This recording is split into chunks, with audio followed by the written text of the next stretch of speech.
Okay, good evening, everyone. Greetings and welcome to this masterclass on generative AI.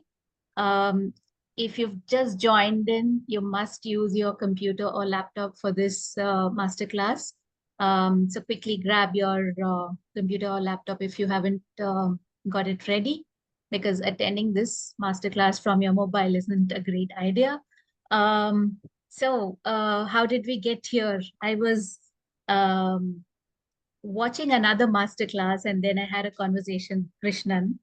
I was really impressed and inspired by his enthusiasm and insights on leveraging Gen AI during our recent conversations. So, what I thought was it's a great idea for me to invite him and share how coaches can integrate this technology into their work. So that's how we're here. Krishnan is a seasoned management consultant and a coach, and he's been helping clients turn productive using generative AI. He has over 3 decades of career record in the information technology field. And specifically, he's established a lot of ODCs and global capability centers to maximize global efficiency and client profitability. He's lived across different locations and various countries, immersing himself in diverse cultures. Over the past year, his passions have centered around Gen AI, coaching, mentoring, volunteering, consulting, traveling, and tending to his garden. So where did we meet? In the coaches circle. And thanks to Shrikant, we've been able to connect with each other and learn a lot from each other so far. And I'm really excited to invite Krishnan to share a little bit about himself and also get started with the masterclass. Krishnan, over to you.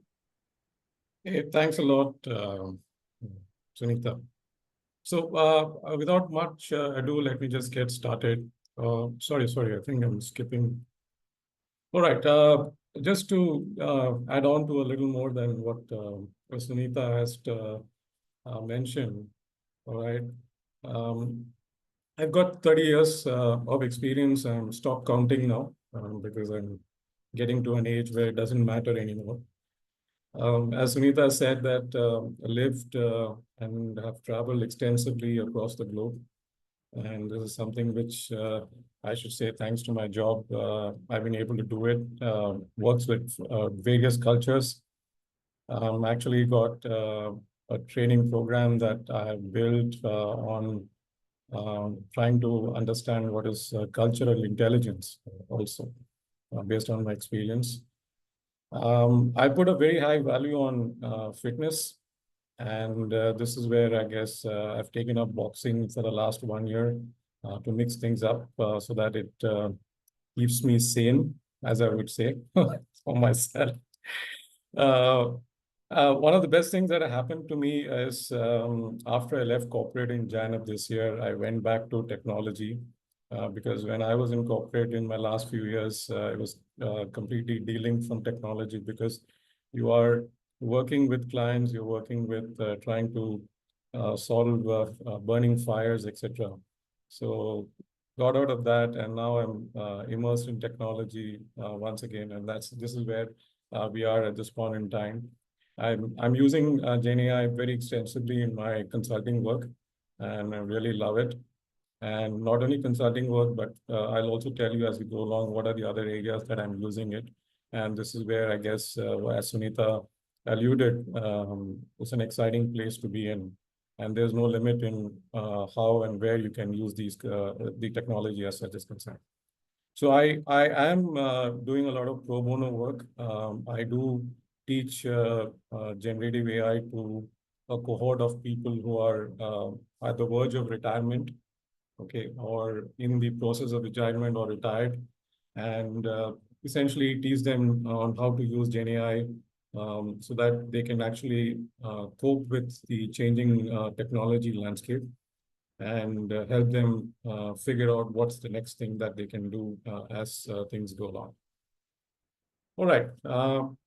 So all of you, some of you did respond to the survey that was sent across. So this has been the outcome of that.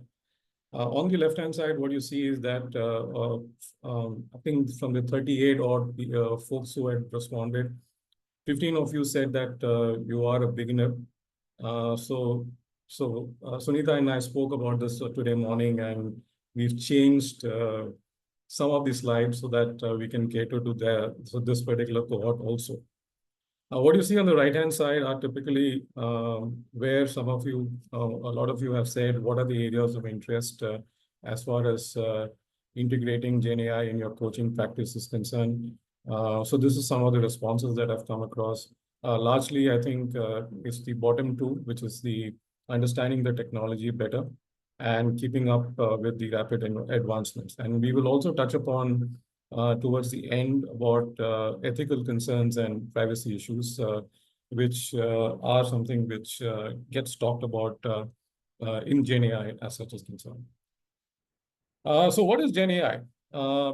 As if I were to give the theoretical definition, it is a type of artificial intelligence, but it creates new content such as text, images, audio, video by learning from existing data. And in the chat, some of you had mentioned LLMs. So what are LLMs? So this is where LLMs come in. Okay. So LLMs are nothing but think about it as a database, right? And all of you know what a database. I assume you know what a database is. It's a file where some information is there on a particular topic. Now, if I were to scale this a million times, that is what LLMs are all about, right? Just giving an analogy. When you scale that up, it's not only data which is in form of text, numbers, but it also comprises audio, video, all right? Any form of information that's available on the internet today, right? And that's the scary part of it, if you ask me, right? And today, Gen AI, so you hear of many such tools. So you hear of ChatGPT, you hear of Gemini, you hear of Copilot, and so on and so forth. All of them have been trained, which means, what do you mean by trained? Which means that it's like a human who gets trained on a particular subject. So when you learn, so let's say example, you're doing a PhD in mathematics. So you get trained on trying to specialize in mathematics. But what these tool sets are nothing but it gives you a complete overall picture of trying to train it on all possible topics that is there, right? And that's primarily how the Gen AI itself has been built. Good things, not so good things. We will talk about it as we go along. But to leverage what's available in these tool sets, you need to get into a situation where you need to actually prompt it. Okay, I think that's the key element, and that's why I've highlighted that in yellow. So let me give you an analogy. So let me ask you a question. Okay, and this is where I think, Sunita, I need some help based on some responses that we may get on the chat window. Is that all of you are coaches, right? What is the best thing that you do when you have a one-to-one session with a coachee? What's the best thing that you do? Or what's the most important thing that you do when you have a session with a coachee?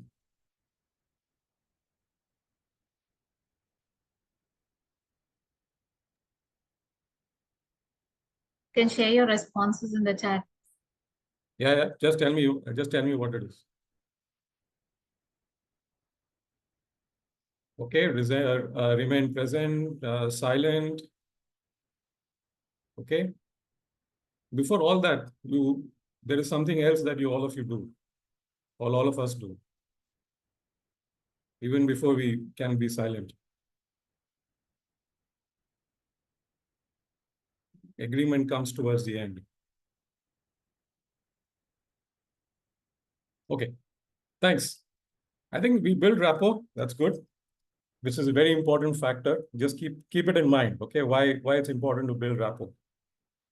Number two, when we start a session, we ask questions. Do we all ask questions? Yes, no? And what kind of questions do we ask? Open-ended, close-ended? What is the best practice here? Open-ended, correct? So you think of that as an analogy, and let me tell you, as coaches, we are at the best place because we've been trained to ask questions which are open-ended questions, and this is exactly what a GenAI tool likes. Okay, it does not like open-ended, close-ended questions, and I'll tell you why as we go along. Okay, so just bear that in mind. All right, very important. There are some common tools, ChatGPT, Claude. We'll talk about ChatGPT. It's something that I use on a daily basis. Gemini is there. Uh, and then Gemini is Google's take on ChatGPT. Then you have Perplexity. This is my go-to tool, okay, when I want to do research. Phenomenal tool. Believe me, this is something that all of you should use. Highly recommended. This is built by an alumni of IIT Madras. Brilliant tool. It's been funded by one of the some really prominent people like Jeff Bezos, then you have NVIDIA, and you name it. The phenomenal kind of stuff that is there. That's there.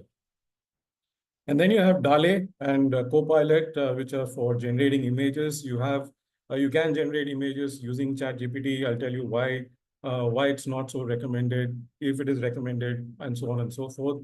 Then you have some Midjourney, which is another tool set for if you're into generating a lot of text or videos, such as applications quickly. You would use various fields like marketing, education, uh, entertainment, healthcare, so on and so forth. And I use it a lot for data analysis. Okay, so let's move on to the next slide. What are the benefits of and challenges of GenAI? Enhances creativity by providing new ideas and content. Bear with me on that. Some of you may not agree on that. This is something that I've observed when I talk to a lot of people. Increases efficiency, and I am 100% sold on this particular part. Now, let me tell you, I'll explain to you a little later on why it is increasing your efficiency. Offers personalized experience in customer service and education. If you're into customer service, a lot of these bots and all those things which there are a lot of things that you're probably used to today. So for example, if you go down to Amazon, before you start searching for something, it starts recommending what is it that you should start seeing or buying. All this is what? There's nothing but AI that's working behind this. Of course, there are challenges. Challenges, one of the most intriguing challenges really is that uh, based on what tool sets you're using, it gets to be biased or misleading. And that's because of the way the algorithm probably has been built. Ethical concerns regarding privacy, intellectual property, we'll talk about that also. New need for human oversight to ensure responsibility, use, and of course accuracy. And this is something that cannot be taken away. If you're using GenAI, you need to be responsible for the output that comes out of it. It is recommending something, but as far as you are concerned as an individual, you need to verify what's coming out is exactly what you need and it's there or not. Okay. So I think, Sunita, you need to run a poll here. So let's. Yes, I'm bringing that up.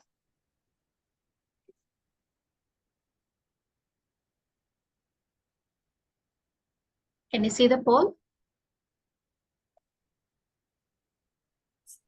Yeah.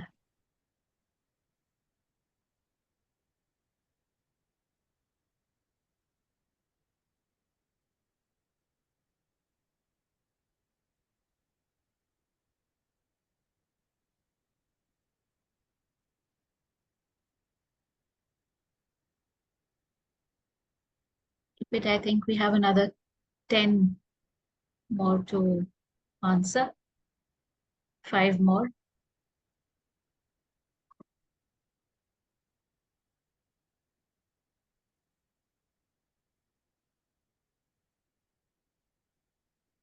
Just going to keep it on for another 10 seconds.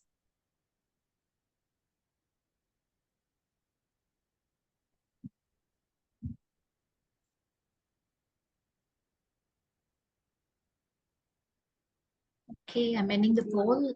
Can you see the results? Yeah, I can see. Okay. So 71% of you say to enhance client engagement, and the next one comes as creative, innovative solution for clients. Great. So with that, what I will do is I will exit my presentation and share something else.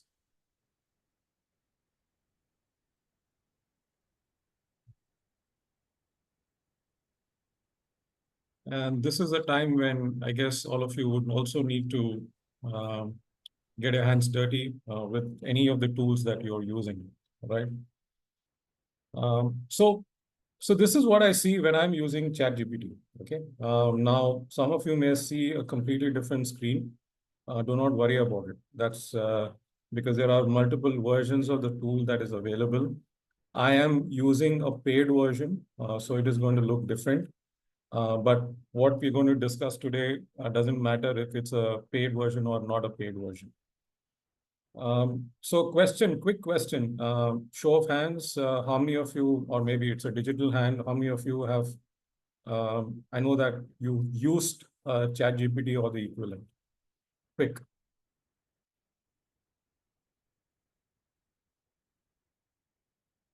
Super. So quite a few of you have used. So I guess for those who are at the stage of beginning, so this is what you see in the middle of the screen, the message ChatGPT. This is where you actually type in your prompt, all right? And prompt is nothing but asking the tool set to give you a response based on what you need, right? So it's also already asking, what can I help you help with, really?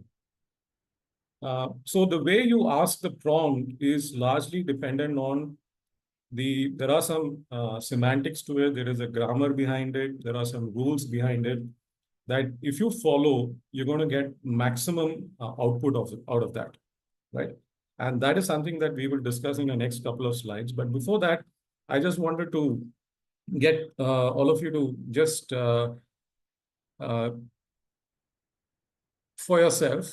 The question is, you need to design a 3-day travel to Dharamshala, and it needs to give you an itinerary. So if you can create a prompt so that it can give you what you need. Let's see. Let me repeat.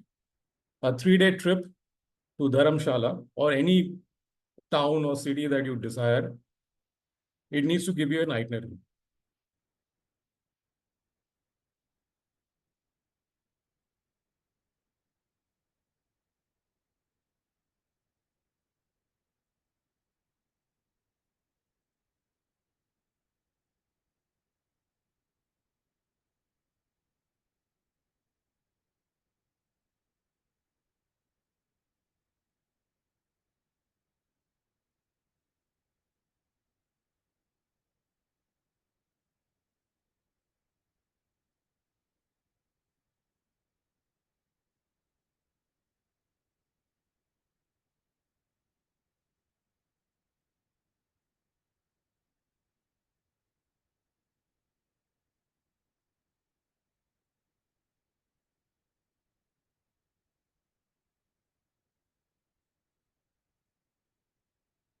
Okay. So I assume all of you have given the prompt. Can anyone share the prompt in the chat? Let me see how it goes. Great.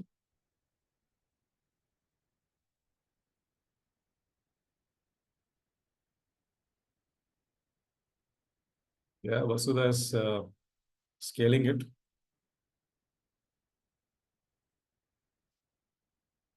Love it.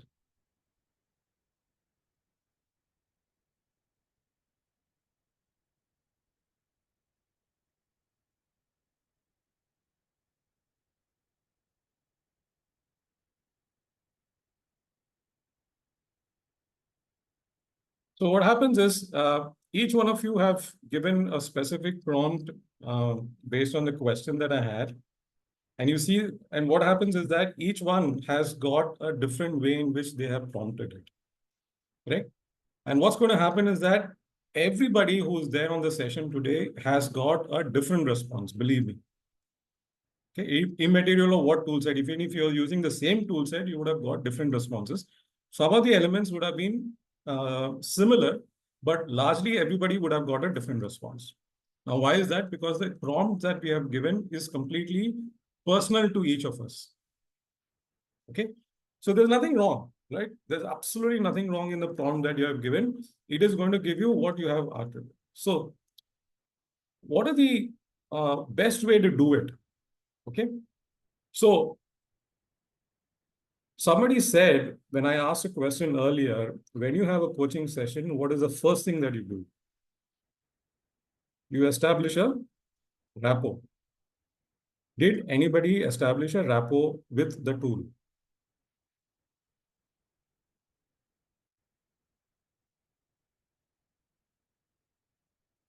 So what I mean by establishing a rapport is that, so I will say, this is what I'm going to do.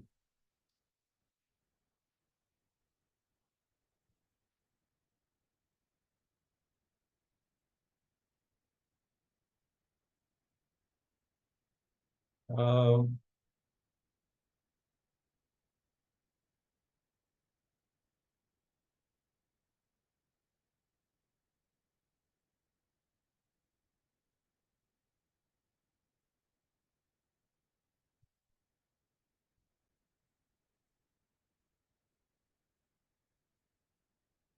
so I'm establishing the fact that I'm telling that, okay, you are an expert on travel itineraries.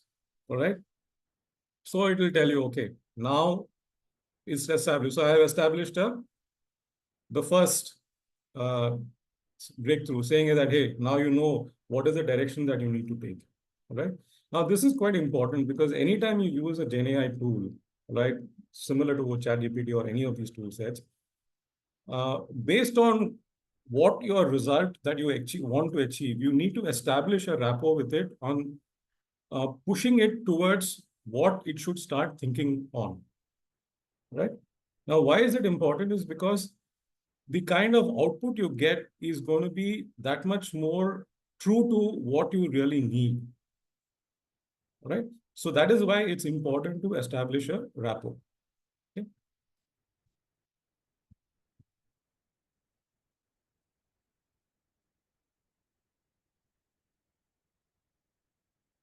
So I'm getting into the next level. I'm saying is that great, how's your knowledge around North India? Well, let's see what it gives you.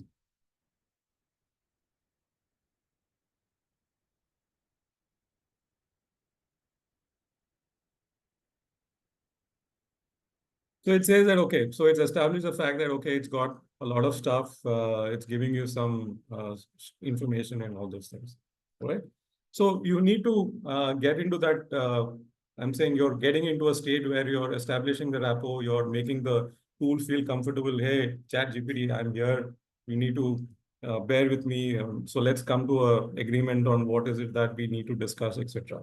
So that's the basic idea that we need to get to. And after this is where you can really go ahead and put in your prompt. So the prompt could be anything. So I'm just going to give a prompt that I think is suitable for me. I need to work on.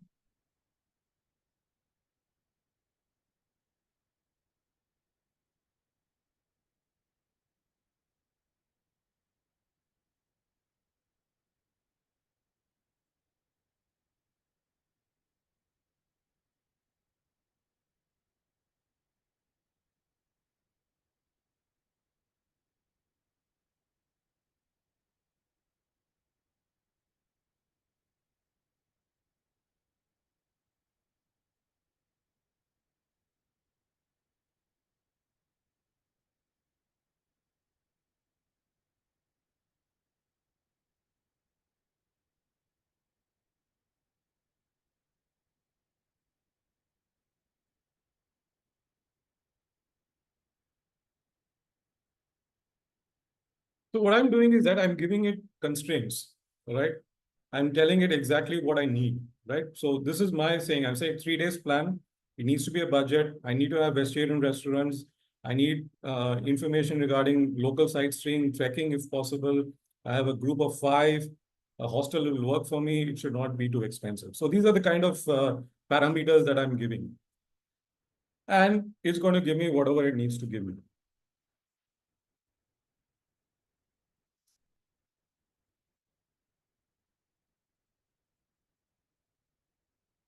Now, please understand that the version I'm using is slightly different. This is the latest version of ChatGPT. So it's going to take a little more time. What it's going to give you is more curated information than probably the information that you would have got, because the moment you would have put the prompt, it would have started spilling out information. So here is where it's already giving me exactly what I need. So day 1, day 2, day 3, and so on. So additional recommendation is giving me what are the kind of hostels I should look at, vegetarian eateries, local sightseeing, tips for transportation, all these things. So this is what it can do for you, right? Now, this is just an example of realistically what a prompt looks like all about. But as I said, we need to get into the details around what is a prompt and how do we go about it. I don't know if there is somebody who's raising a hand, if there is a question. Well, we can jump. Padma and Preeti have a question. Padma, go ahead. So, a quick question. Do we have to think of all the possible constraints, etc., in the first prompt? No. Because it remembers the earlier questions that we asked. Yes, So yes, those yes. series of questions as well, Yes. we can provide the constraints. There is no need to think of all the constraints. You can iteratively keep asking it, all right? So it will get to what you want to really get to. So we'll come to that. There is, I have that as part of my slides. I'll explain that. Okay. Any other question? Preeti, you had a question? No, Sunita, it was just, I raised it earlier. I don't know, it's just, I put it down. Okay. All right, thank you. All right. Are you able to see my screen back presentation, Sunita? Krishnan, Yes, why is rapport yes. building important? Sorry? Why is rapport building so important? Why is rapport building so important is because, see, given the fact that it's got so much of data available with it, right? What happens is at some point in time, if what you're seeking for is slightly complex, there is a term that is used called hallucination, right? So what happens is that it starts to hallucinate the tool set, and it doesn't give you the kind of output that you're expecting. So it is very important to actually build that rapport, okay, much ahead of time, so that you get to what you need to get to. All right. So Thank you. all right. So let's jump into the next slide. So what is a prompt structure? Okay. So there are next 2 slides. This is some theory that Sriram had a question. Yes. Or a response. I'm sorry, this is still around prompts. I'm just wondering, does it have to be done in every session, or is it okay to do it on a broad contextual basis? This is me and this is who I am. And every session that is going to happen in the future is going to, we have the rapport. Does it work? Yeah, I will just hold on to that question, Sriram. I'll come back to it. Okay. So there are 2 slides I'm going to talk about, which is primarily about the basics of prompts. And these are some things that you need to, no need to write it down. This is going to be shared with you so you can have it as a reference. First is most important rule is define the role. And this is nothing but similar to your rapport building that I was referring to. Okay. You need to act like a financial analyst, or you need to act like a coach, or you need to act like whoever you want to, whatever you're going to do, or maybe a travel planner, right? That's the role that you need to assign it. And this is where I was talking about the rapport building is quite critical. set the scene, all right? Provide context or background information on the ground playing field. So for example, if I'm saying is that you are now going to act like a travel planner, you need to plan some itineraries for me. Are you an expert around Northern India where I would be wanting to travel in the next 2 months or 3 months or whatever the case may be, all right? State the objective, okay? So clearly articulate the goal or what you want to achieve from the interaction. And that's quite important, right? Mention any specific tasks or questions that needed addressing. Give detailed instructions on how the role should be performed, right? And this is where when we worked on the prompt earlier, we said that you should give me an itinerary. It should be for 3 days. I have 5 people, and so you're giving all those details. So that's exactly these specific instructions. Now give examples. Now this comes into play when you are working on some complex stuff. Okay, when you want to provide some examples. I will talk about it a little later on. What examples are, what do I mean by examples? All right. It is not mandatory, but it is a good habit. Okay? And add additional context like encourage a conversational style. Okay. This is again, these are 2 elements that I will talk about a little later on and explain how they come into play and in what instances. Okay. Questions? Ready to go ahead? Should I go to the next level? Skip.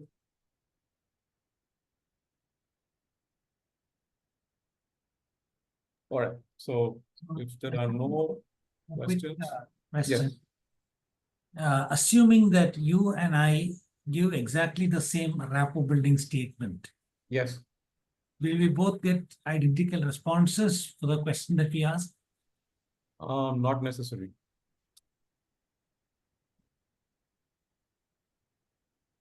It's been, I've tried it with a couple of friends of ours and we did it similarly. It does not give you the same responses. And why it is because it has a lot to do with what Sriram was asking is that whatever, does it need to be, do I need to keep doing it again and again?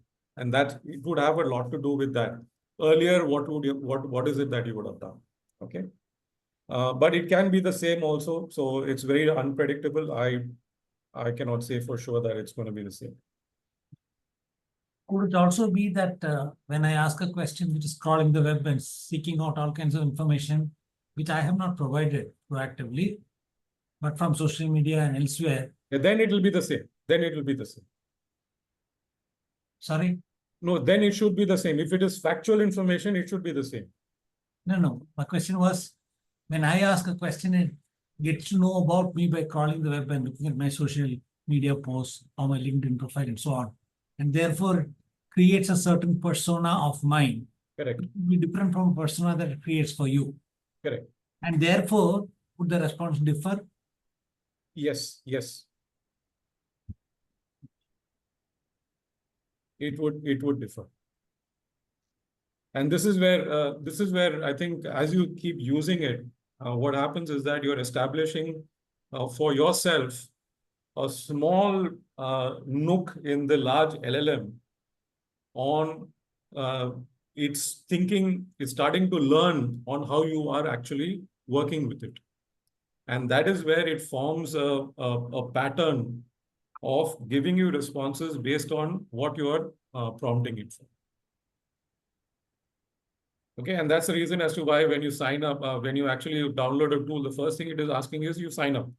You need to provide an email address and something. So it is creating an account in the whole thing, and that's where it's starting to build that part. Are we good? All right. So some of the engineering principles that we need to be aware of. No need to be polite with the tool. Okay. You don't need to say thank you. You don't need to cajole it and say that, hey, you're my friend, because it doesn't understand these things. Okay. If you think the output is rubbish, you tell it, what you told me is absolutely rubbish. And believe me, that works. Okay. Rather than saying please and a thank you, Don't even get into that. It's not necessary because it's a machine after all. Are you with me? You don't need to be nice to. So integrate the intended audience in the prompt. All right. The audience is an expert in the field. So what I've given in brackets are nothing but coaching as an example. So that is what I'm saying. You need to tell it that you need to think that you are an expert in whatever field. So for all of us, it would be coaching. Or maybe if we have a specialization, we will say that executive coaching, or we may say that peer coaching, whatever you want, whatever is important for you. When you need clarity or deeper understanding on a topic or whatever, you need to make it explicit. So very clearly, you need to be in control. Okay. So what it means is that, see, when you're coaching somebody, what are you doing? What we are doing is that we are asking the pertinent questions, which will ensure that the coachee gives the response which gets into the next phases itself. Similar to that, we need to be very clear on what we're doing here. All right. Incorporate phrases like your task is, you must, and so on. You need to. So these are coming. So you're actually pushing it towards something, and that is important. Right. Just remember these things. These are all keywords that will really come in handy.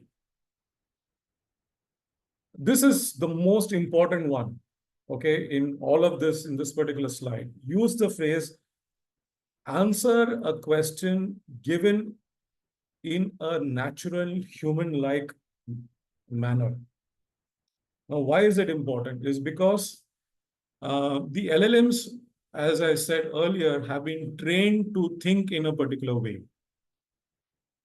So whenever you ask for a particular content, what happens is that it alludes to thinking in a particular way and gives you terms and phrases which are something that as an individual we will never use in our daily life.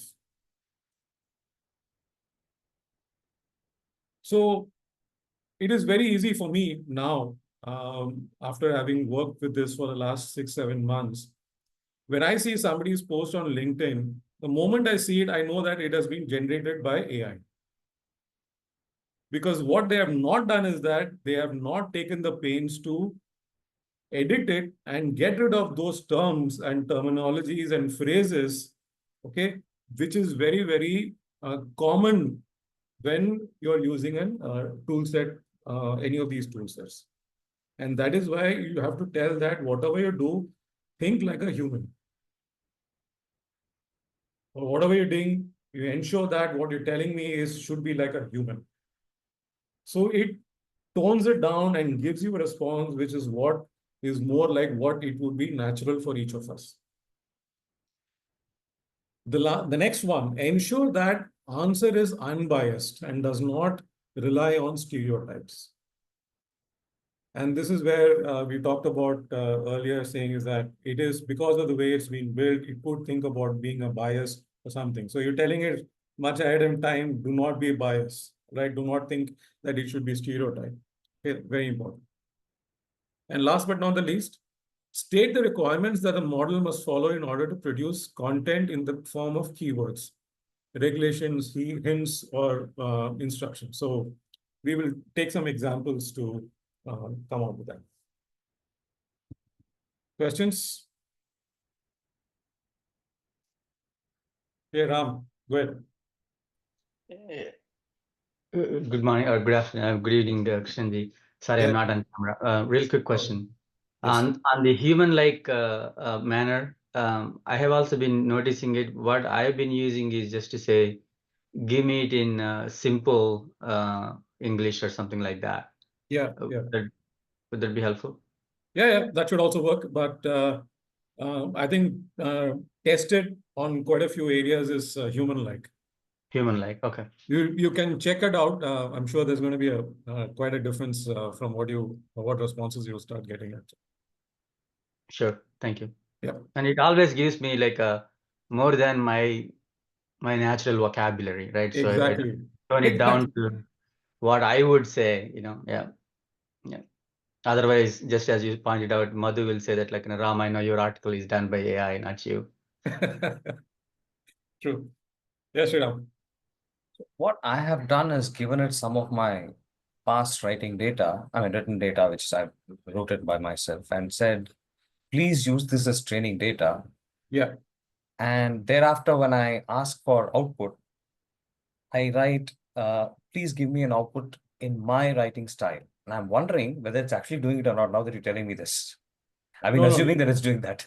It is doing that. Believe me, it does do that. It's what you said is a very important fact, and I would have come to it a little later. But that is actually you're training the tool to say that this is what my writing style is. So stick to it. Do not deviate from that.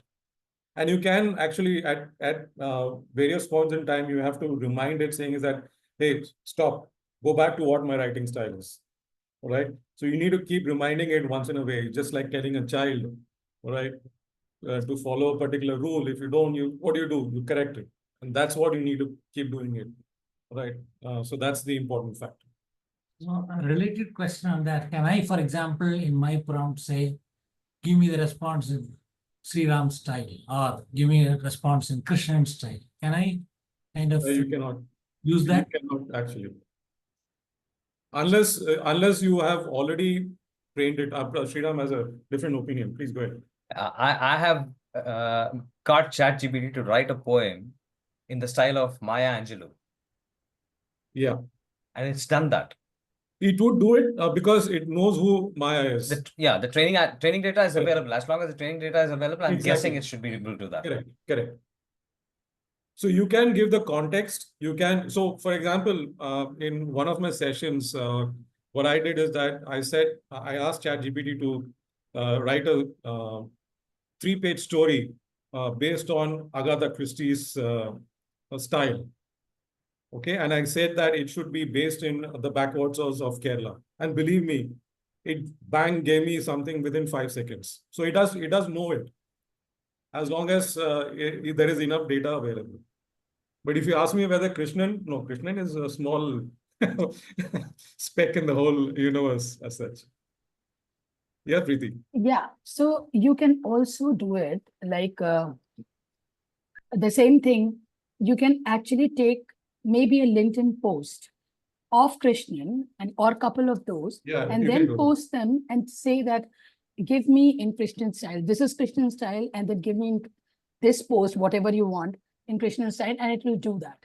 It will do that. I don't want to do that because that runs into the ethics part of it is not the right thing. Correct. No, but for the technical purposes, it can do that. It has the capability of doing anything that way. Correct. Thanks. Naveen, you had a question, sorry. Yes. Where have you seen it not work well, right? Because there's only so much that you can provide as an input before it starts to replicate and learn. Where have you seen the most common pitfalls where it doesn't learn or it has fallen apart? Data analysis.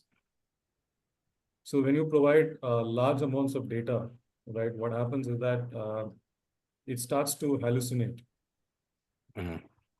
And this is where you need to be on top of your game, because you need to know what the data is all about, and you need to know what the expected outcome is going to be. So I've used it in one of my for one of my clients. I fed it data out to about 10 GB worth of data, right? And I knew that I know that this is the expected result that I want, right? It does all the hard work, but when the output came, I knew immediately that it was wrong. So then you have to keep correcting it. You said, no, this is wrong. You have to look at this space. And that is where I think it starts, it doesn't know what to do. So you need to work with it and get it pointed in the right direction. And then it works. Okay. You know how to say, I don't know? Have you ever encountered a response, I don't know from it? It doesn't say I don't know, but it gives you a response which is rubbish. So you can go and say, this is absolutely rubbish. And then, so for example, I use a tool set to generate a lot of images. When I say images, like graphs. Okay. So it gets to a point where it says that, hey, I cannot handle this. It does come to a state. So because I think the intensity with which I keep asking it is quite exceptional. So it then stops and then says, so then I give it some time and then go back and then it starts again. So it's got its limitations. Sripath had a question. Yeah. When you're writing a prompt, you have multiple clauses in the prompt. For example, I want this, then and this, and then. Can you build the algorithmic style prompt, like wherein you know which is the most important clause to resolve first, then go out. Just like for example, in SQL statement, you write the innermost bracket is solved first, and then it comes to the main query. So is there any way to do that, or it is too early to ask that question? Because I rate myself as a basic beginner. I think it's a good question, Sripath. I think it is possible. It is that you will get only through experience, but there is no standard rule for it as such.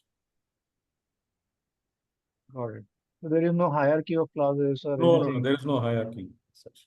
And or constructs. Nothing of that sort. Nothing. No. Okay, got it. Thank you.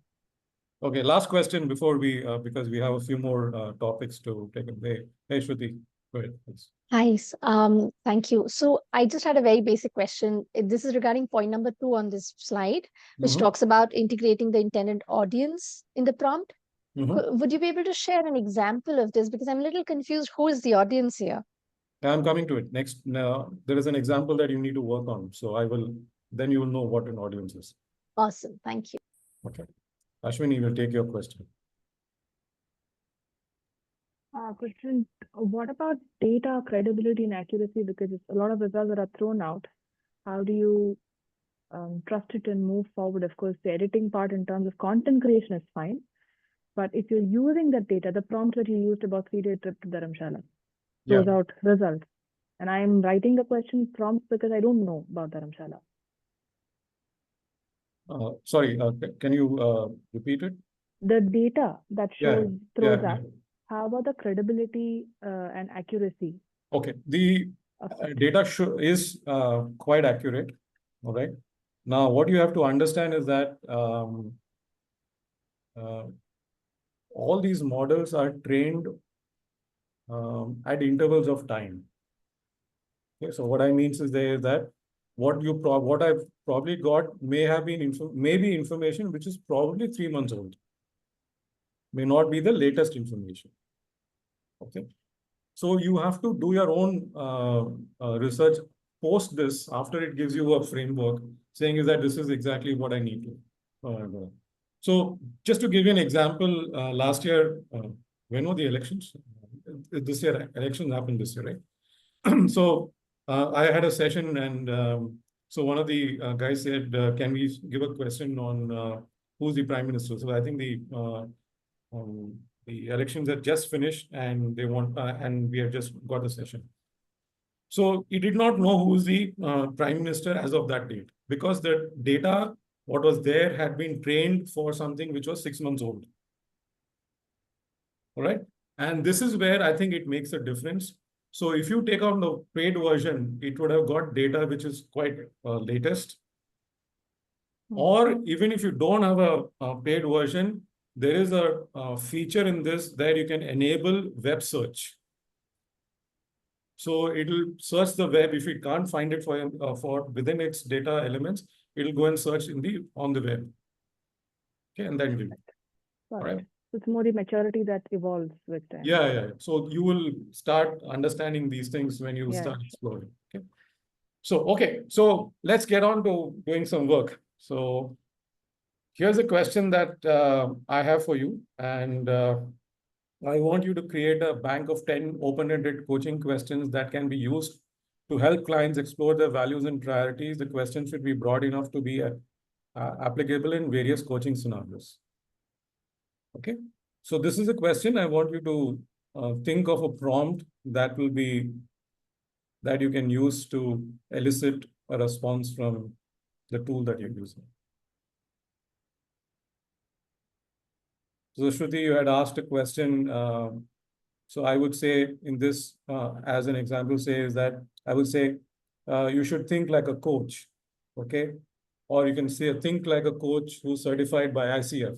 So what you're doing is that you're narrowing it down to telling that this is what you need to think like.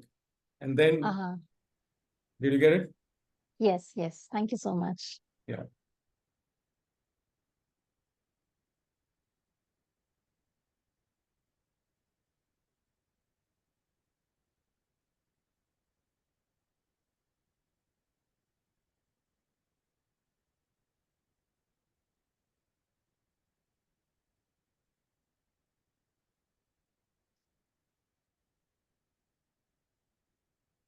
Anybody ready?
Anybody ready to share what their prompt looks like? Or maybe the output, that's okay.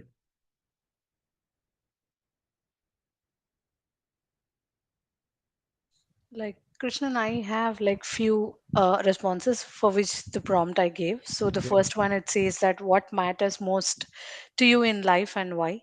And the second question says, what are your non-negotiables in relationships or works? Yeah. And what values do you want to pass on to future generations? And what would you stand up for, even if I meant going against the crowd? And what activities make you feel most alive and fulfilled? This is what I got the prompts. And Great. priority exploration, I got few more questions. Like, if you had only 1 year left to live, how would you spend your time? And what are your top 3 goals for the next 5 years and why are they important? This is what I got when I gave the Yeah. prompt as the 10 open-ended questions. So Great. No, that's yeah. fine. That is great. Yeah. I think I'm sure a lot of you would have got some responses, but I just wanted to share what may be looking like a ideal prompt. My assumption here is that what I've assumed here is that I've already told it to think like a coach and everything. I'm just started. So I've said create a bank of 10 open-ended coaching questions that can help explore their core value and priority. The question should encourage deep reflection, be applicable to various coaching scenarios such as career transitions, personal development, or relationship coaching. So this is what I could think of, but believe me, there's no right answer. Everybody who's here would have an answer, which is the right answer. Hey, Vasudha, you had a question? Yeah, hi Krishnan. I just wanted to share actually. Sure, go ahead. Because I've been using ChatGPT a little bit, I've managed to sort of over the last few weeks or so, train it to understand what my niche is. So that's gotten saved in its memory. So just taking from how you guided us in the first question, I first asked it saying, I know you're an expert in supporting ICF certified coaches. How can you help me be a more effective coach to my target clients? And then I got this really long response saying, keeping in mind your level of experience and things like that, like with subtitles and things like that. It also suggested a lot of pointers, just to name a few, like refine your coaching techniques, personalize your approach, enhance engagement and retention, diversify your toolkit, expand your business impact, and a couple of more. So following from this is when I've asked, saying, okay, keeping in mind this categories 1 and 4 of what you've mentioned stand out to me because this is what I need your help in, which is 10 open-ended coaching questions to help my target clients. Because ChatGPT knows that my target clients are millennials Perfect. and Gen Z, Yeah, yeah. and I've helped them with their career transitions, right? So that's what I've asked, and I'm actually getting more specific responses for the ones like the kinds that the questions I want to ask them specifically, because now ChatGPT is keeping in mind that I have a younger audience. So Yeah, the way like it's kind of phrasing the questions, or like the kind of trying to understand what their mindset would be in helping me ask those questions. perfect. I think valid points, Vasudha. So in fact, I'm getting things like, if you had no limitations, even at this age, which is basically between say 25 and 40, how would you structure your life to honor what matters most, right? I find this less general as a question. It's still an open-ended question, but as coaches, we might think about have to work on such questions to come to them, or maybe a PCC level coach will be asking these kind of questions. But yeah, I I think could what be you wrong. can, my one point I can say, you can tell Vasudha, if it's the question number 6, you say that what you're giving me, the question number 6 is absolutely rubbish. Please give me another response. You can go ahead and tell that. And believe me, Okay, let me try. yeah. Okay, let me try. Yeah, you can do that. Okay, thanks so much. Okay. All right. One more question before we jump to the next one. I think there was one more hand that was raised, or maybe. All right, Open right now. Okay, cool. So let's move to the next one, right? So there's another one on it's another topic. So coaching plan template, right? Develop a template for 6-session coaching plan focused on work-life balance. So if you're a life coach, maybe this is what you want to get. The template should include space for coach to fill in the client goals, key focus areas, potential exercises, or resources for each session.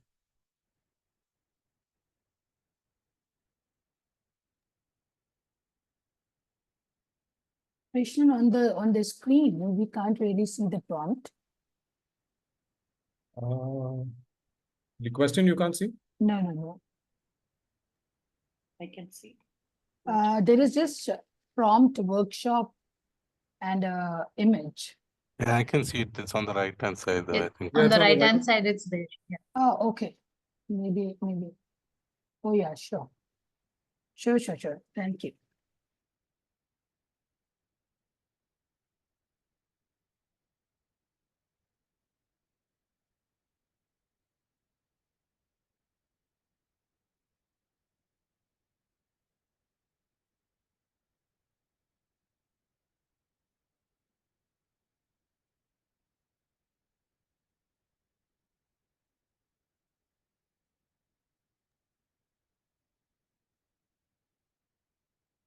So while the exercise is on, one quick clarification. Please go ahead.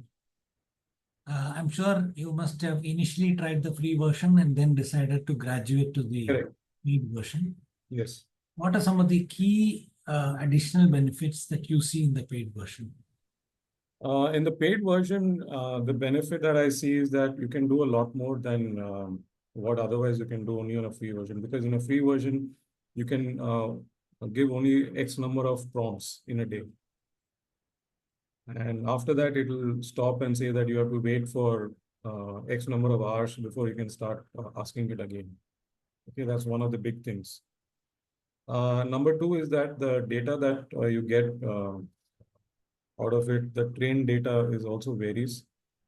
So in the unpaid version, you will get data which may be about 3 months or 6 months old, while in the paid one, it will be the latest one.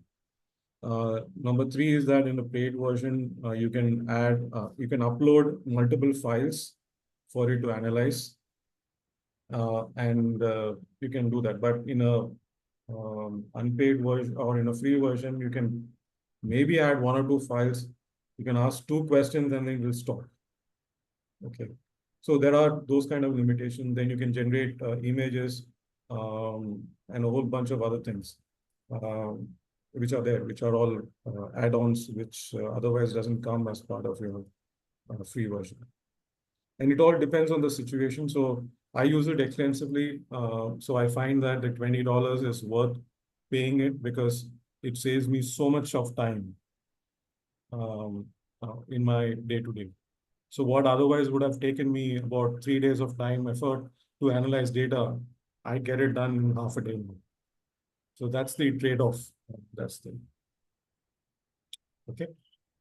Great. So this is a plausible prompt that can be there. Developed a customizable template for 6 sessions.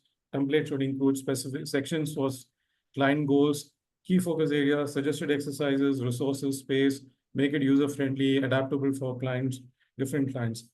One thing that I did not put in this, and while I was talking today, you can add on, is say that I want the output should be in an Excel format. Or I say that I want the output in a Word format. You can say that, and you say that the format should be such that I should be able to download it. You get it? You define what format you need it, and you say that it should give it to me such that I can download it. So that when you download it, you can share it with whoever your client is. All right. So I'm going to skip this for lack of time, but there are some things that you can use. Okay. I will share this all with you. So these are some another set of rules which are there, thumb rules. I'm going to leave it with you. I'm not going to get into the details.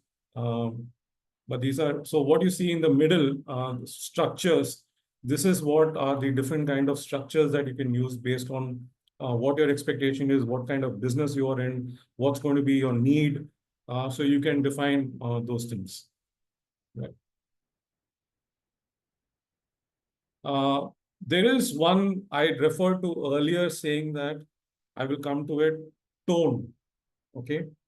Tone is very, very important, especially when you are creating or curating content for a blog or for social media or for a paper that you're writing or for anything that you want the content to be there. You define what kind of a tone it should use. Okay. Whether it is professional, friendly, you can mix and match. All right. Doesn't need to be that only professional. You can say professional as well as conversational, informal and conversational. So it knows how to really adapt to it. And this is how you build your style, essentially. Because you would have a style, the way you talk to people or the way you interact with people. So there is a style that each one of us have got, okay, based on specific situations. So you can pretty much use that. What is on the right-hand side is what I would say advanced. I'm not going to really delve into it.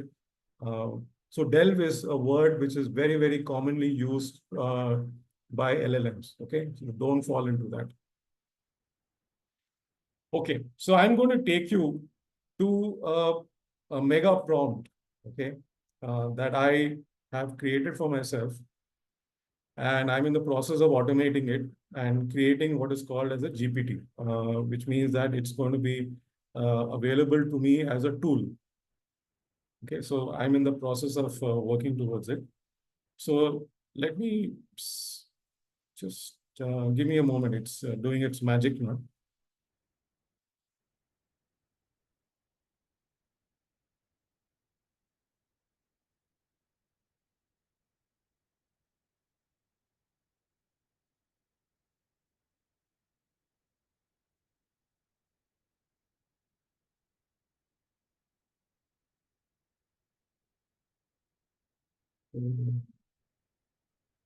I will do another share.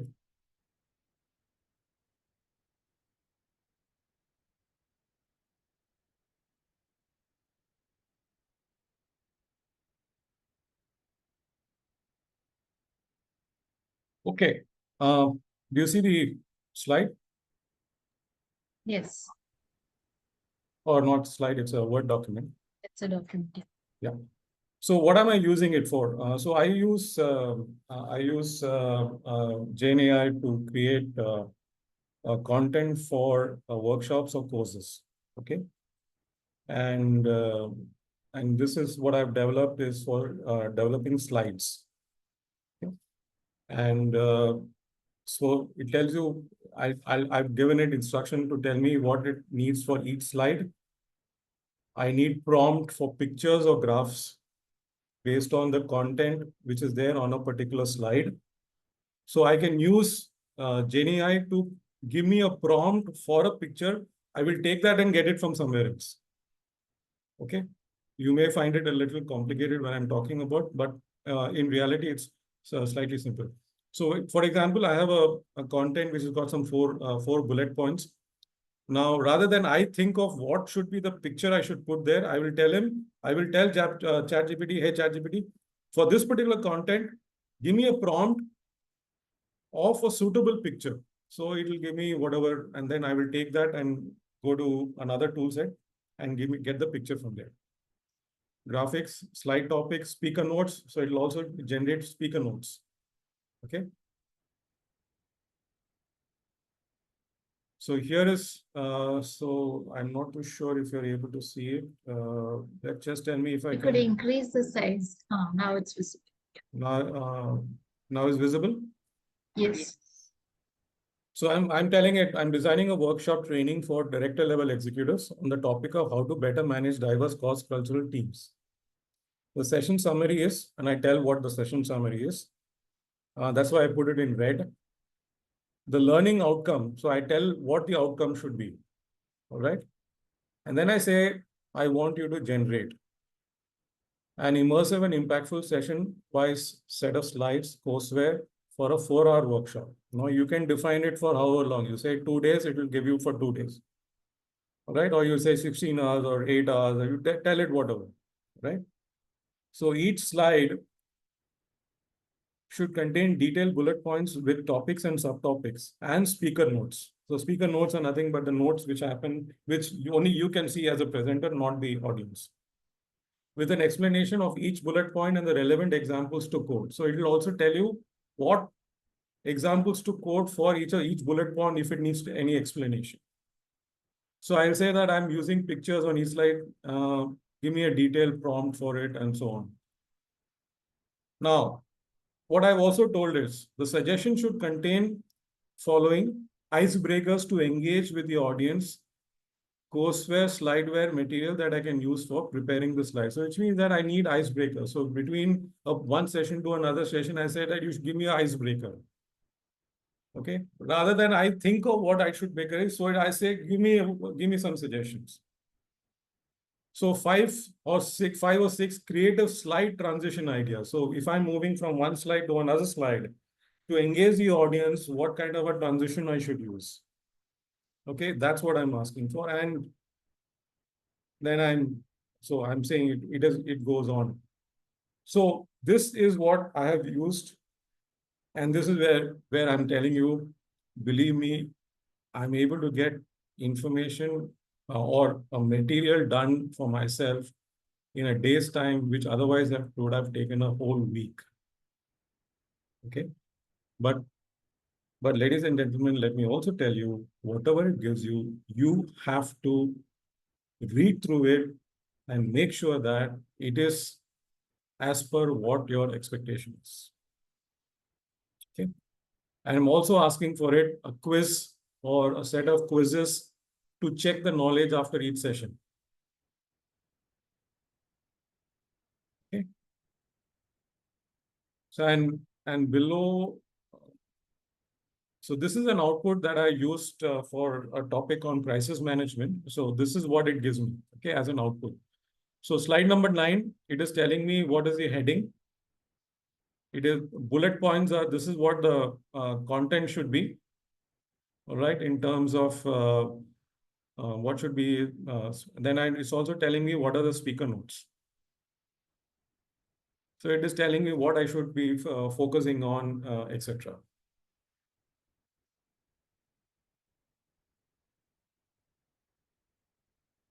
And it is also telling me what is the picture prompt that I can hopefully get. Then I have said in one of my things, ask saying is that I need a link for a video from YouTube that can possibly, I can use it for this particular topic. Okay. So I'm saying it's unimaginable in what you can do. So there's in terms of what we can really do. Okay. All right. Let's get back to the slideshow. Sunita, you want to run the next poll?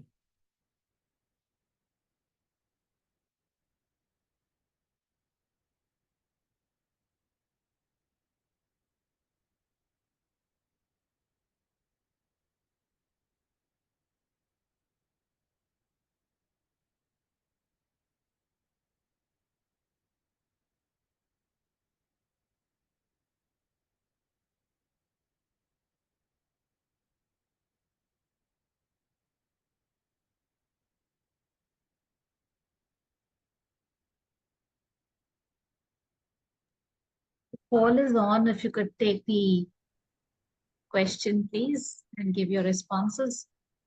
We'll just keep it on for another 30 seconds.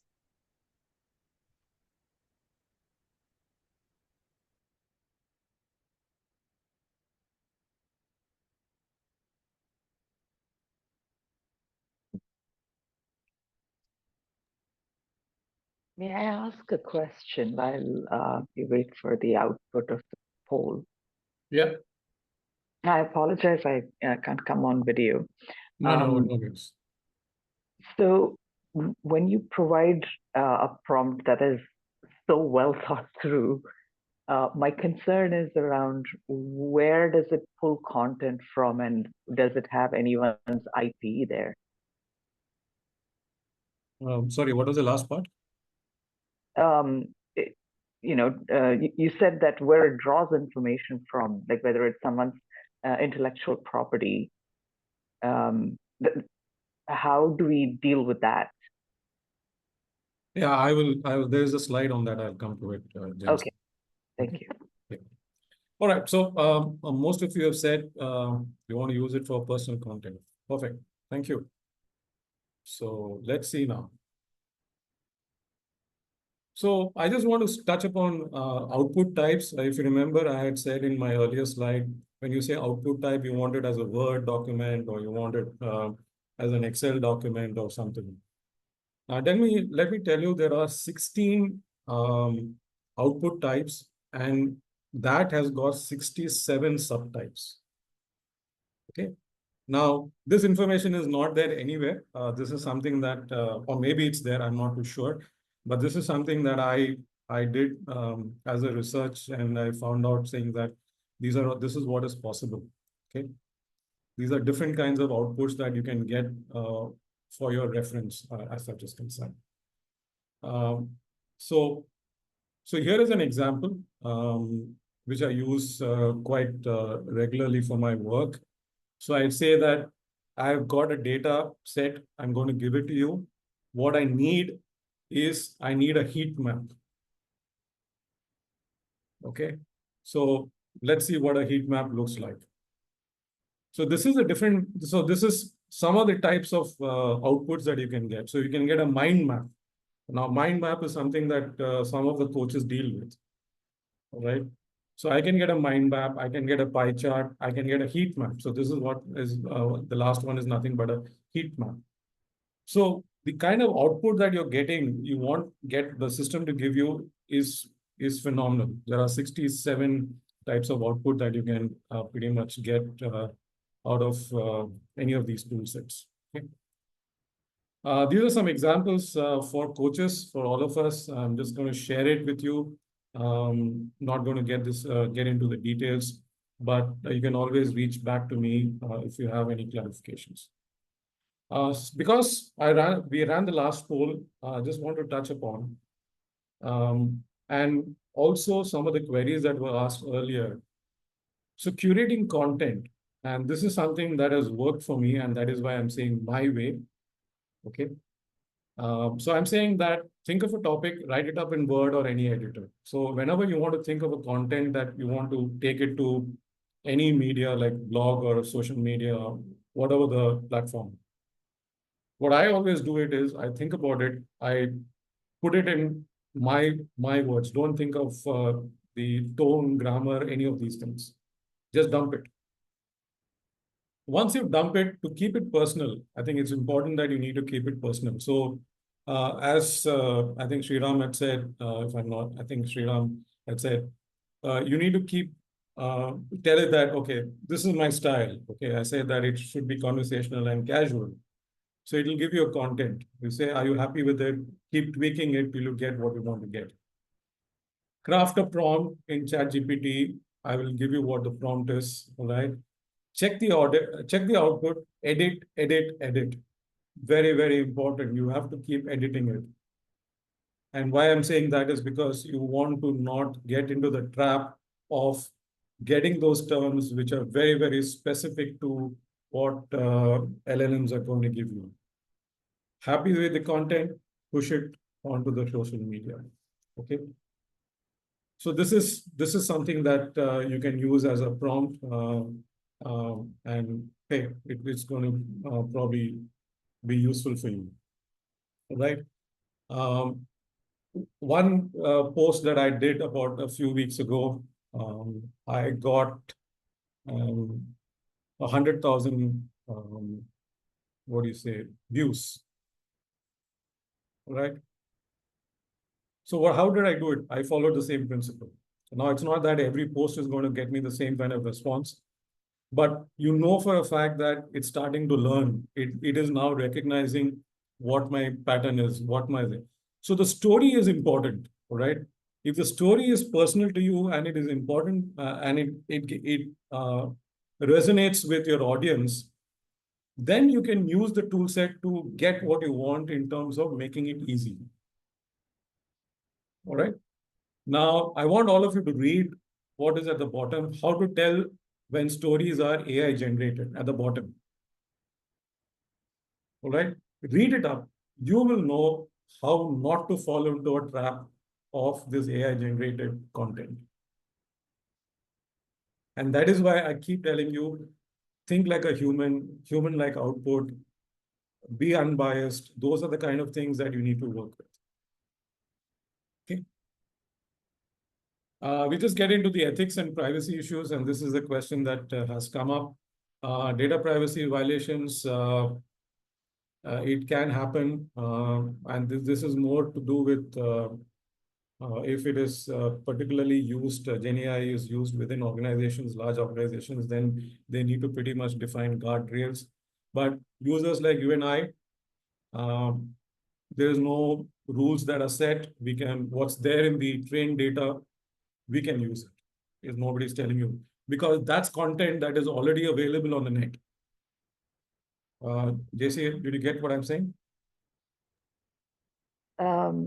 Could you rephrase it so I understand it better? Okay. So when you search in Google, all right, is there a privacy issue? Have you ever questioned Google for its privacy issue? No. No. It's the same thing here. Because what is trained, this is what? This is nothing but data set that is available using whatever is there, but the algorithm is different. Okay, the way in which you're getting information is different.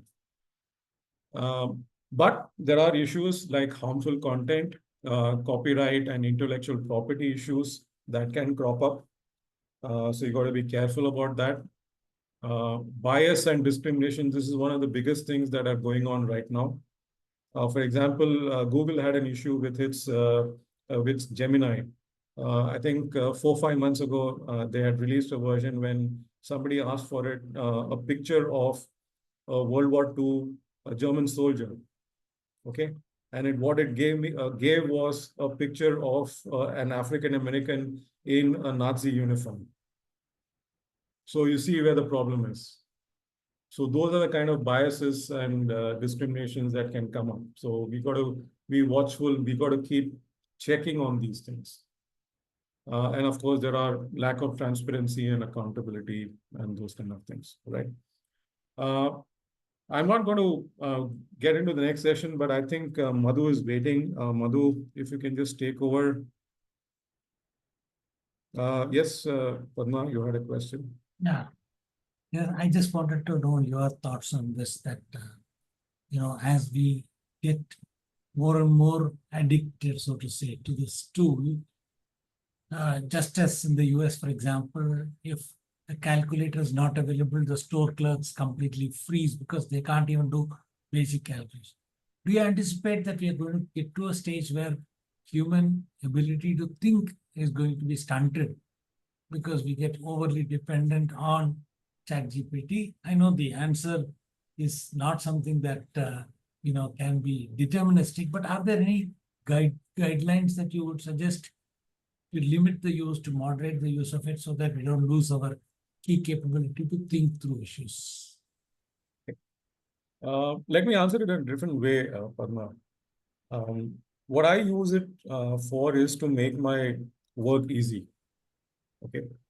But at the end of the day, whatever I get as an output, if I don't validate it, my credibility is not there. So I still have to think. All right. I still have to be in tune with what the topic is, what's happening around me, those kind of things. So if I use a tool set and he says that, hey, what is 2 + 2, and gives me an answer and just take it blindly, which means that I'm not thinking, I'm just taking it the way at face value. And this has happened. Okay, believe me, this has happened. So for example, a very famous, very simplistic one, okay, somebody had questioned ChatGPT and ChatGPT failed miserably. Saying is that they've said that how many R's are there in strawberry? And believe me, can you tell me what is the response? What is your response? How many R's are there in strawberry? 2. 3. Sorry? 3. You said, what is the first one? 2. And that's exactly how it was thinking. Okay. And that is a problem that they are now addressing. I'm saying it is, that's, you see the issue. And that's how things are evolving as such is concerned. But see, it's something that we have to live with. This is something that is available. But if you ask me personally, you have to keep checking. There's no way out of it. Right. Vibhun, you had a question? Yeah, hi. Very simple one. First of all, thank you very much. This is very useful. I never tried it. And now it has actually motivated me to now make an attempt. And this seems to be very useful. Very basic question you have answered, but still want to know as to which tool can I actually start with? If I want to use with the text, graphs, and maybe images. Which tool? Which AI tool can I actually start with if I want to use the graphs and text and the images? I think so. Okay, let me just qualify. Okay, if you want to do research, then the tool Perplexity is the best. All right. If you want content, there is a tool called Claude, CLAUDE. And then ChatGPT comes pretty close because it's quite, I'm saying quite good. Because it's more all-rounder than doing a specific task as such is concerned. Copilot is good, which is by Microsoft for generating images and those kind of things.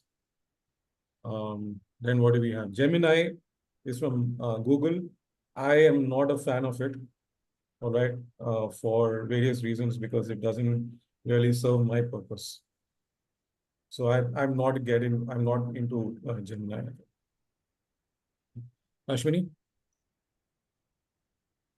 When you spoke about copyrights and IP, in the previous slide, you showed a prompt where you had asked for suggestions here and there.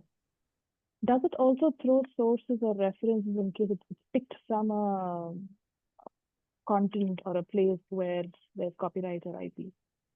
So it will show you. So that's why I'm saying if you use Perplexity, it will tell you exactly from where the source is. And you can go and read up the source. Okay. Or you can, in the prompt itself, you can say that I would like to know what are the sources. So it will tell you what are the sources that it is using. So you can set yourself what it is actually. Okay. Hey, Sunita, is Madhu around? Yes, yes, she's here. Yes. Hey, Madhu, over to you. Hi, We're Krishna. running out of time, but this is Yeah. also important. I'm going to keep it really short. Sunita, can I share my screen? Yeah. Yes, you have the rights to share your okay. screen. Okay. Krishnan, I think you have to stop sharing. Yeah, I'll do that. Okay. Yes. Okay. Are you all able to see? Yes. Okay. Okay. Is it the full screen? No. No. You have to put it in the slideshow. I just did. Is it showing up? Yes, now it is. Yeah. Okay.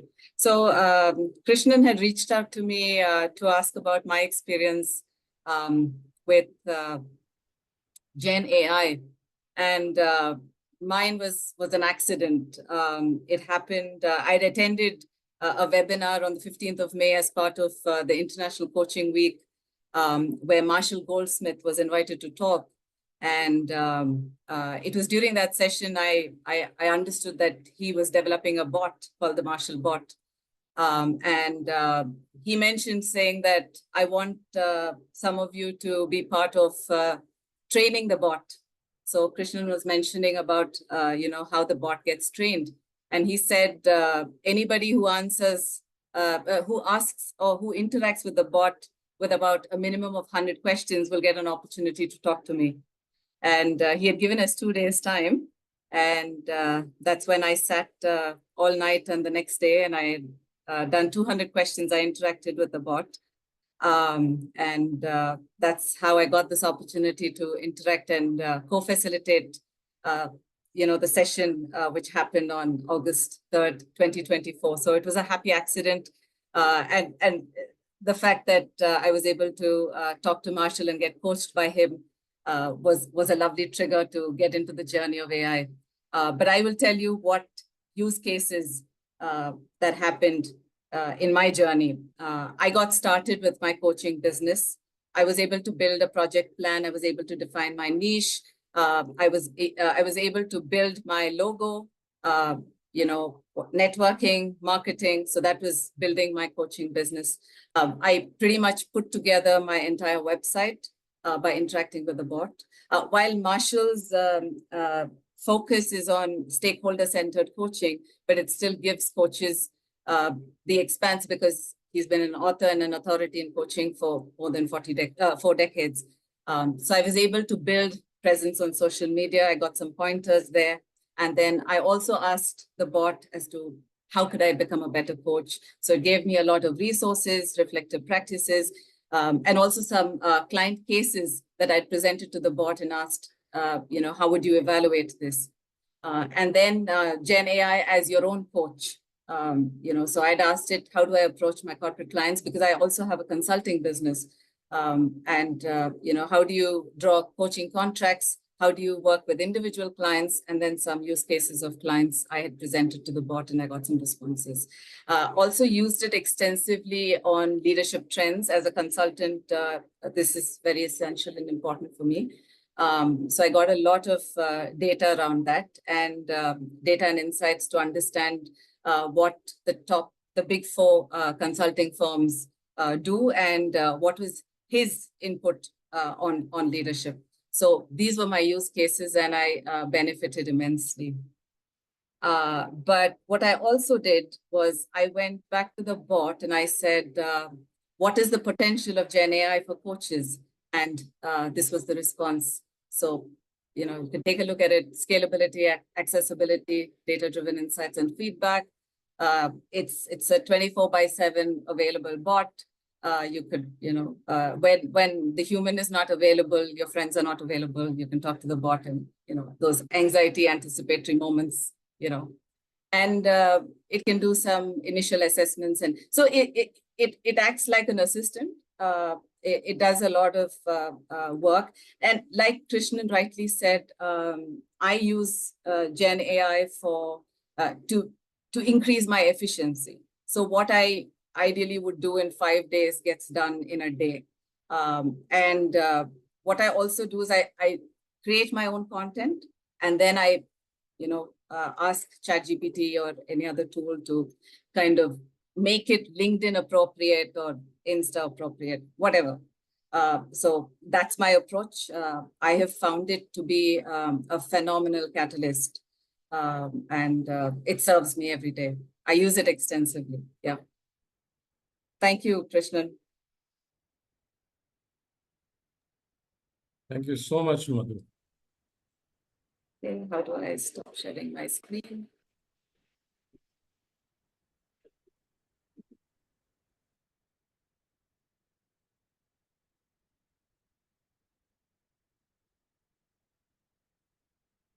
Okay, so we're on the last slide.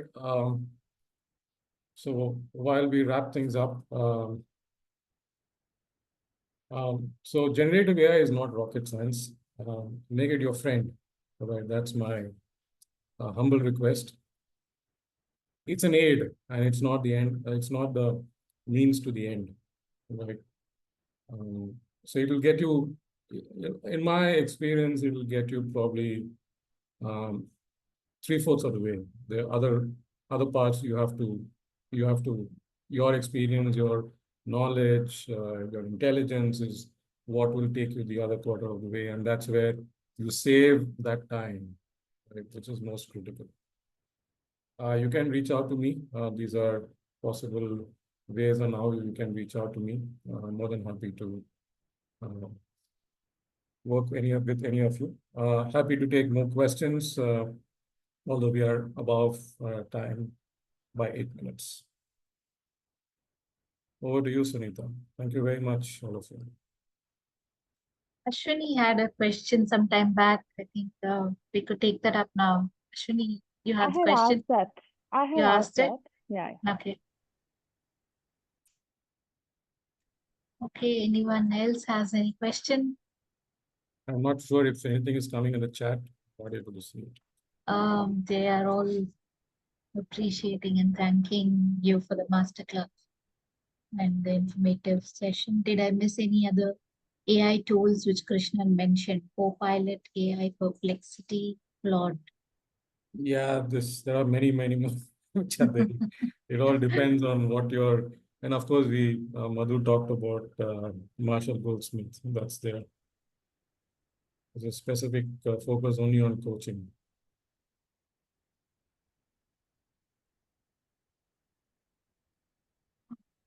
Okay.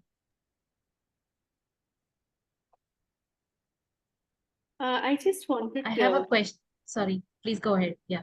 Sunita. No, when this question was asked, like, what thoughts are there around AI? I had written challenging. So I did not have anything else in my mind, but it was my thoughts around it that it can be challenging because I had seen, but what I felt at that time was I did not feel the connect with what was coming up as responses. But today's session has been a game changer for me because if I just shift my focus that I'm interacting with another intelligent being rather than a tool, it can really open up possibilities. And in between, when the voting was going out, I downloaded Perplexity on my on my phone, and I'm very curious now to work around it, understand. And I also feel that as a addition, as something to give more ideas, it can be very valuable. So today I'm going wiser and happier from this session. Thank you so much for that. Thank you, Sunny. Yeah, I think you made the right decision to download Perplexity because believe me, it's a game changer. If I were to steal that word from you, because the kind of research information it has got is just it's there, right? And what it can give you is something which no other AI tool can give you in terms of, especially if you're looking for validated content which you can depend on. Okay, and you can pretty much sign it on. I'm saying you can sign it with your blood and say this is what, and that's one tool that you can trust. Thank you so much. Welcome. Krishna, can you name that tool again? I missed that name actually. Perplex. Perplex. Perplexity, ITY.